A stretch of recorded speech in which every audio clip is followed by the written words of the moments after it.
নবনীরদনিন্দিত কান্তিধারম রসসাগর নাগর ভূপবরং। हरे कृष्णा। सभी को सादर प्रणाम। श्रीमद् भागवतम स्कंद 6 अध्याय 4 श्लोका नंबर 5। द्रुमेध्य कुध्यमानस्ते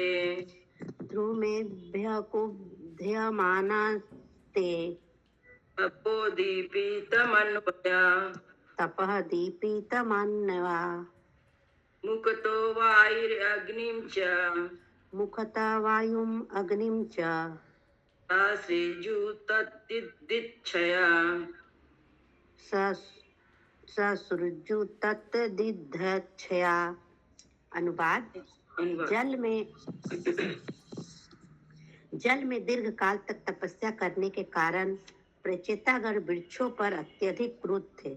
उन्हें जलाकर भस्म करने की इच्छा से उन्होंने अपने मुखों से वायु तथा अग्नि उत्पन्न की। तात्पर्य। यहाँ पर तपोदीपितमन्यव शब्द सूचित करता है कि जो व्यक्ति कठिन तपस्या किए रहते हैं उनमें महान योग शक्ति होती है, जैसा कि प्रचेताओं से पता लगता है जिन्होंने अपने मुखों से अग्नि तथा वायु उत्पन्न की। यद्यपि भक्तगण कठिन तपस्या करते हैं किंतु वे विमन्यव साधव होते हैं, जिसका अर्थ यह है कि कभी क्रोध नहीं होते। वे सदैव सद्गुणों से अलंकृत रहते हैं। श्रीमद् भागवतम 3.25.21 में कहा गया है। इसे पढ़िए माता जी। पढ़िए। दो अच्छा लेके पढ़िए। जैसे तितिच्छवा कारुणिका सुहृदया सर्वदेही नाम से तितिच्छवा कारुणिका सुहृद सर्वदेही नाम अजात शत्रव शांतत्व साधव साधु भूषणा। साधु अर्थात भक्त कभी क्रोध नहीं होता। वस्तुतः उन भक्तों का जो तपस्या करते हैं वास्तविक स्वभाव क्षमाशीलता है। यद्यपि वैष्णव को तपस्या से पर्याप्त शक्ति मिलती है किंतु विभिन्न कठिनाइयों में पड़ने पर वह कभी क्रोध नहीं होता। यदि कोई तपस्या करता है किंतु वैष्णव नहीं बनता तो उसमें सद्गुण उत्पन्न नहीं होते। उदाहरणार्थ हिरण्यकश्यपु तथा रावण ने भी महान तपस्याएं की थी किंतु उन्होंने अपनी आसुरी प्रवृत्तियों का प्रदर्शन करने हेतु ऐसा किया। वैष्णवों को श्री भगवान की महिमा का प्रचार करते समय अनेक विरोधियों का सामना करना पड़ता है किंतु श्री चैतन्य महाप्रभु की संस्कृति है कि वह प्रचार करते हुए क्रोध न हो।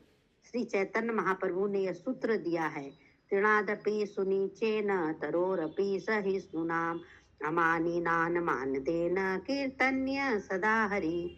मनुष्य को चाहिए कि मन की विनीत अवस्था में अपने आप को मार्ग में उगे हुए तिनके से भी निम्न समझते हुए भगवान नाम का कीर्तन करे। उसे वृक्ष से भी अधिक सहनशील, मिथ्या प्रतिष्ठा के भाव से रहित तथा दूसरों को आदर देने के लिए सदैव तत्पर रहना चाहिए। ऐसी मनोदशा में मनुष्य भगवान नाम का निरंतर कीर्तन कर सकता है। जो लोग श्री भगवान की महिमा के प्रचार कार्य में लगे हुए हैं उन्हें घास तृण से भी अधिक विनीत एवं वृक्ष से भी अधिक सहिष्णु होना चाहिए, तब वे बिना कठिनाई के श्री भगवान के महिमा का प्रचार कर सकते हैं। हरे कृष्ण। हरे कृष्ण। श्लोका नंबर 6। इसमें दिया गया जो तपस्या करते हैं उनके पास बहुत शक्ति हो जाता है। तो जैसे कि प्रचेताओं ने किया था, उनके मुंह से आग निकाल रहे थे, मुंह से अग्नि निकाल रहे थे, वृक्ष को जला दिए। बोलते हैं जो वैष्णव होते हैं उनके भी पास बहुत शक्ति होता है लेकिन वो बहुत सहनशील होते हैं। ताभ्याम निर्दयमानाना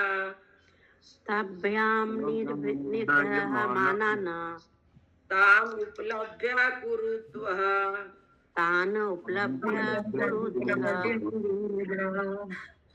राजोवाच महान् सोमो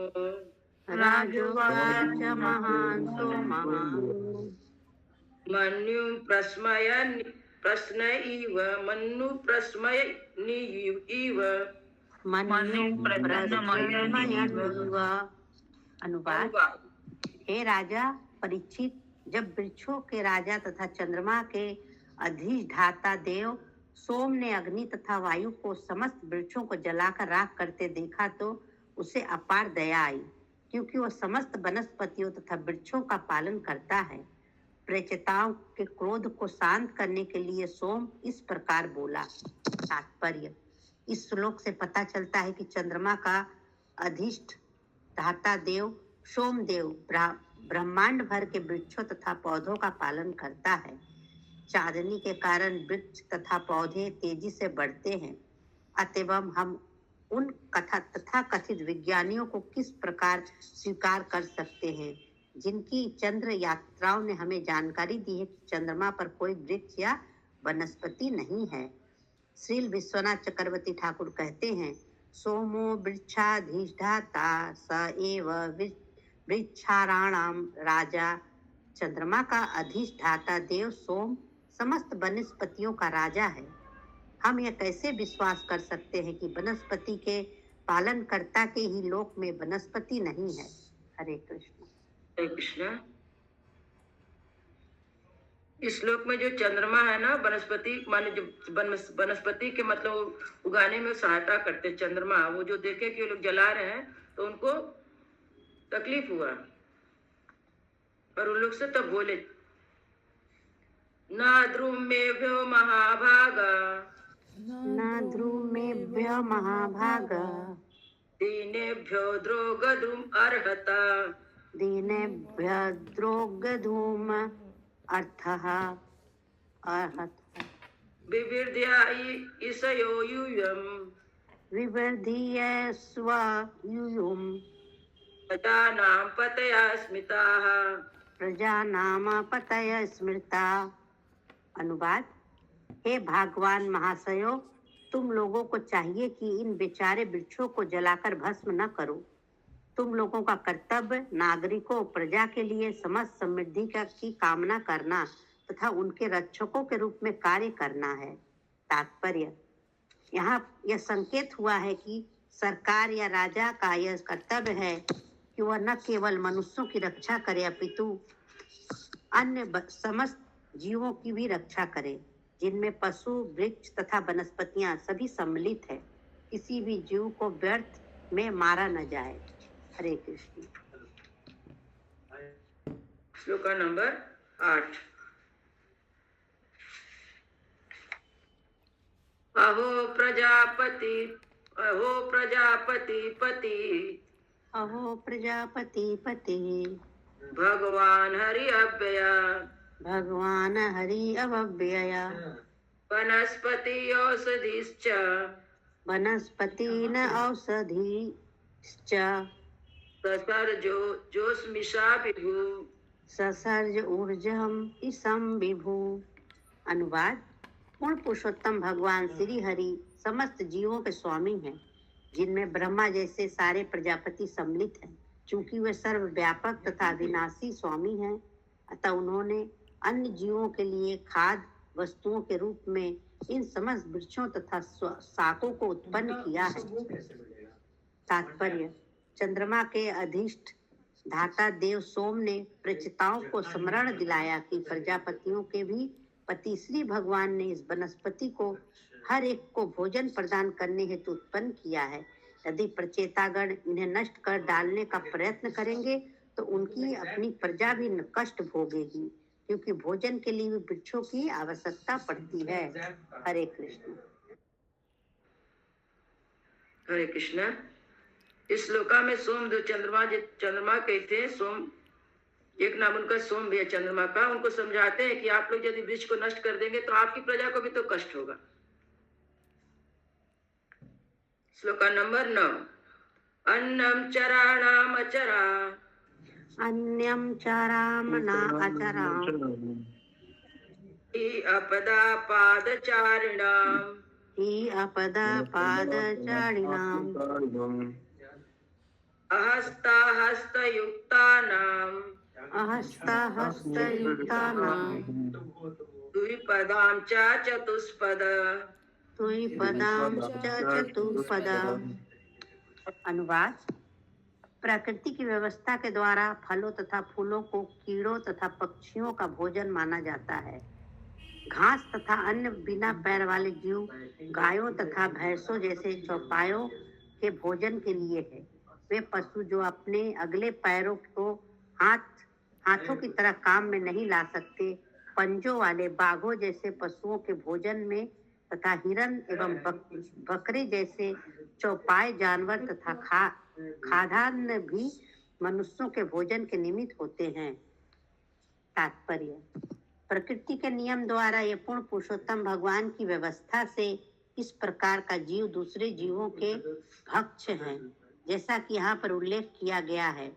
द्विपादाम च चतुर्पद, चौपाए जानवर चतुष्पद तथा खाद्यान्न मनुष्यों द्विपदाम के भक्ष हैं। ये चौपाए जानवर हिरन तथा बकरियां जैसे पशु हैं। इसमें गौएं नहीं आती, जिनकी रक्षा की जानी चाहिए। सामान्यता समाज की उच्चतर श्रेणियां ब्राह्मण, क्षत्रिय तथा वैश्य जातियां मांस नहीं खाती। कभी कभी क्षत्रिय जंगल में हिरन जैसे पशुओं का शिकार करने जाते हैं, क्योंकि उन्हें वध करने की कला सीखनी होती है, और कभी कभी वे पशुओं को खाते भी हैं। शूद्र भी बकरे जैसे पशुओं को खाते हैं, किंतु गौएं मनुष्यों द्वारा वध किए जाने या खाने हेतु नहीं है। प्रत्येक शास्त्र में गोवध की प्रबल रूप से निंदा की गई है। वस्तुतः जो गोवध करता है उसे उतने वर्षों तक कष्ट भोगना पड़ता है जितने कि गाय के शरीर में बाल होते हैं। मनु संहिता का कथन है, प्रवृत्ति रेसा भूतानां निवृत्ति तिस्तस्तु महाफला। इस भौतिक जगत में हमें अनेक प्रवृत्तियां होती हैं, किंतु मनुष्य जीवन इसीलिए मिला है कि हम उन प्रवृत्तियों को मोड़ना सीखें। जो लोग मांस खाना चाहते हैं वे अपनी जीव की मांग निरंतर पशुओं को खाकर पूरी कर सकते हैं, किंतु उन्हें गायों का वध कभी नहीं करना चाहिए, क्योंकि दूध की पूर्ति करने के कारण गायों को मानव समाज की माता के रूप में स्वीकार किया गया है।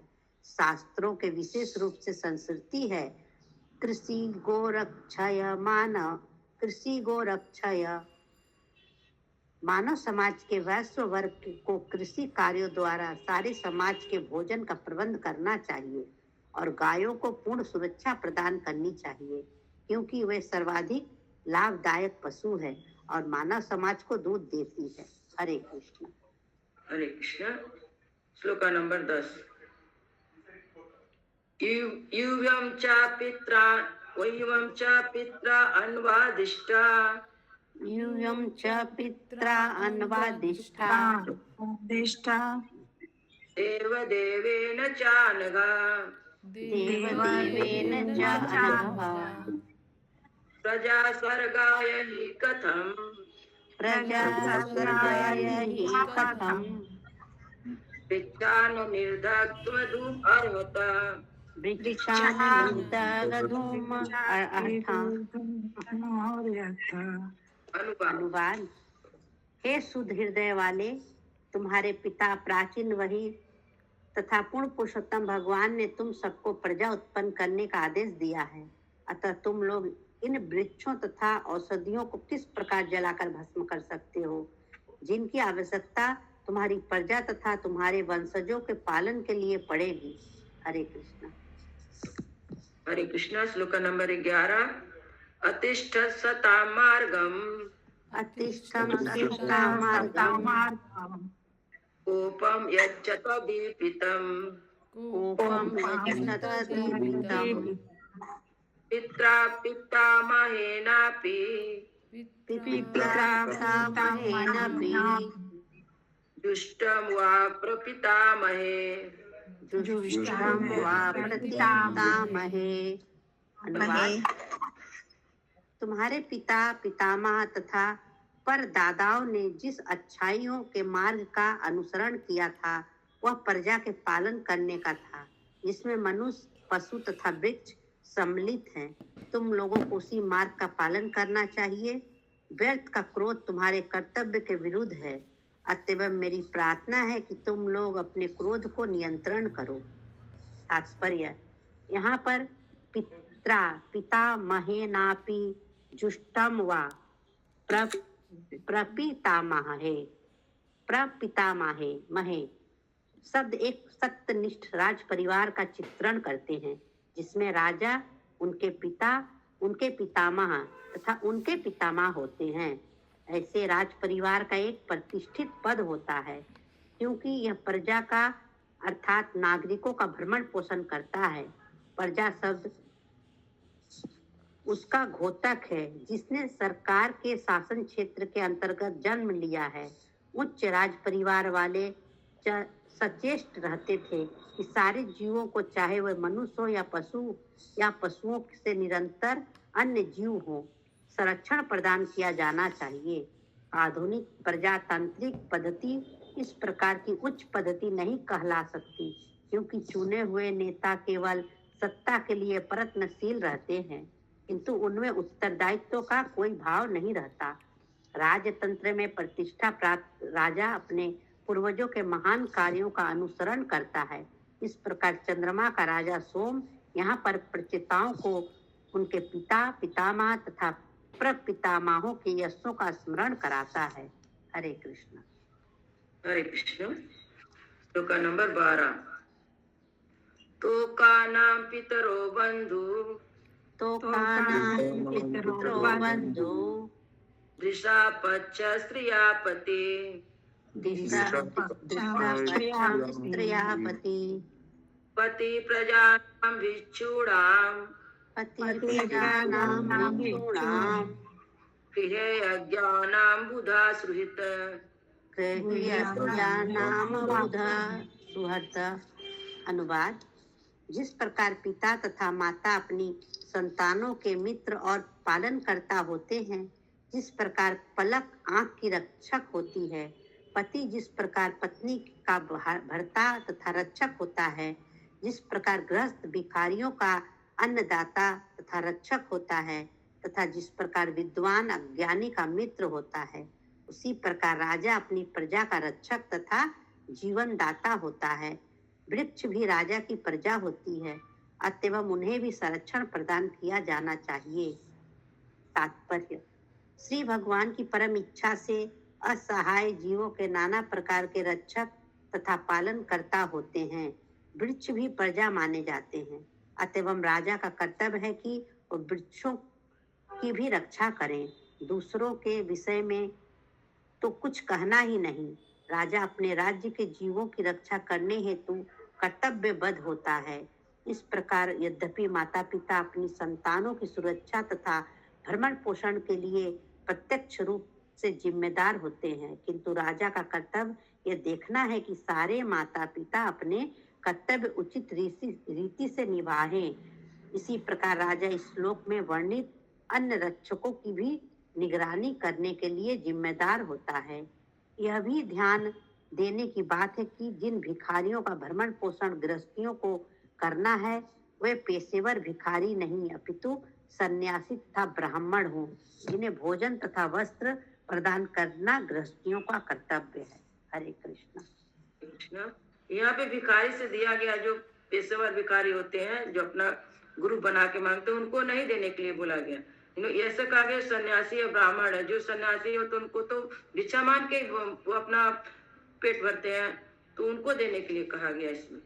और कहा गया कि राजा जो है वृक्ष प्रजा, जो वृक्ष भी वो भी प्रजा है, उनको रक्षा करना चाहिए। इस तरह चंद्रमा उनको प्रचिताओं को, जो 10 प्रचिताएं अपने मुंह से अग्नि निकाल के जला रहे थे वृक्षों को, उनको मना किए कि तुम लोग मत ऐसा करो। श्लोका नंबर 13। अंतर्देशु भूतानां, अंतर्देशु भूतानां, आत्मा आस्ते हरिरीश्वर, आत्मा आस्ते हरिरीश्वरः, सर्वतत् विष्णोयामि, सर्वं तद्दृष्ट्यामिच्छाध्वम्, सर्वं तद्दृष्ट्यामिच्छाध्वम्, एवं वास्तोषितो हि असो, एवं वास्तोषितो हि असो। अनुवाद: पूर्ण पुरुषोत्तम भगवान समस्त जीवों के हृदय में परमात्मा रूप में स्थित हैं, चाहे वह चर हो या अचर। इनमें मनुष्य, पक्षी, पशु, वृक्ष तथा समस्त जीव सम्मिलित हैं। इसीलिए तुमको प्रत्येक शरीर को श्री भगवान का निवास स्थान या मंदिर समझना चाहिए। इस दृष्टिकोण से तुम भी श्री भगवान को तुष्ट कर सकोगे। तुम्हें क्रोध में आकर वृक्षों के रूपों में स्थित इन जीवों का वध नहीं करना चाहिए। तात्पर्य, जैसा कि भगवत गीता में कहा गया है और समस्त वैदिक शास्त्रों द्वारा पुष्टि की गई है, ईश्वरम सर्वभूतानां हृदयेषु अर्जुन तिष्ठति। परमात्मा हर एक के हृदय में स्थित है। चूंकि हर एक का शरीर श्री भगवान का निवास है, अतएव व्यर्थ के द्वेष के कारण शरीर का विनाश नहीं करना चाहिए। इसमें परमात्मा असंतुष्ट होंगे। सोम ने प्रचिताओं को यह बतलाया क्योंकि उन्होंने परमात्मा को तुष्ट करने का प्रयास किया था, किंतु अब उन्हें चाहिए कि उन्हें असंतुष्ट न करे। हरे कृष्ण। ऐसे बता रहे चंद्रमा कि पहले तो उन्होंने तपस्या की 10,000 वर्ष तक।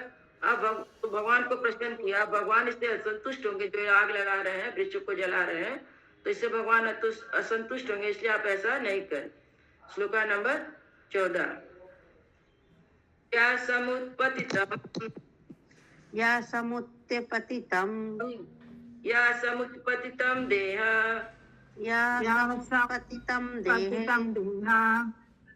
आकाशात् मन्युम् उल्बणम् आत्मजिज्ञासया यच्छेत्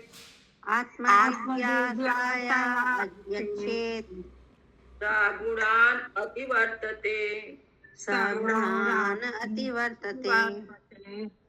अनुवाद, जो व्यक्ति आत्म साक्षात्कार की जिज्ञासा करता है और इस प्रकार अपने शक्तिशाली क्रोध को, जो शरीर में सहसा जागृत हो जाता है मानो आकाश से गिरा हो, उसका दमन करता है और भौतिक प्रकृति के गुणों को लांघ जाता है। तात्पर्य, जब कोई क्रोध होता है तो वह अपने आप को तथा अपनी स्थिति को भूल जाता है, किंतु यदि वह अपनी स्थिति पर ज्ञान द्वारा विचार करता है तो वह भौतिक प्रकृति के गुणों को लांघ जाता है। मनुष्य सदा से काम इच्छाओं, क्रोध, लोभ, मोह, ईर्ष्या इत्यादि का दास रहता है, किंतु यदि वह आध्यात्मिक प्रगति में पर्याप्त बल प्राप्त कर लेता है तो उनको वश में कर सकता है। जो व्यक्ति ऐसा नियंत्रण कर लेता है वह सदैव दिव्य पद पर स्थिर रहेगा और भौतिक प्रकृति के गुणों द्वारा अस्पृश्य हो रहेगा। ऐसा तभी संभव है जब वह पूर्ण रूप से श्री भगवान की सेवा में लगा रहे। जैसा कि श्रीमद् भगवद गीता 14.26 में श्री भगवान कहते हैं, मा चायो अव्यभिचारेण भक्ति योगेन सेवते सगुणान् सम्यतीत्यायान् ब्रह्म भुवाय कल्पते। जो समस्त परिस्थितियों में एकांत भाव से पूर्ण भक्ति में पवित्र होता है और नीचे नहीं गिरता, वह अविलंब ही भौतिक प्रकृति के गुणों को लांघ जाता है और इस प्रकार आध्यात्मिक स्तर पद तक पहुंच जाता है। मनुष्य भक्ति में सेवा में लगाकर कृष्ण भावना अमृत आंदोलन उसे क्रोध, लोभ, काम, द्वेष इत्यादि से सदा परे रखता है। मनुष्य को भक्ति में सेवा करनी चाहिए, अन्यथा वह भौतिक प्रकृति के गुणों का शिकार बनता रहेगा। हरे कृष्ण। श्रीमद् ग्रंथराज भागवतम की जय। श्रील प्रभुपाद की जय।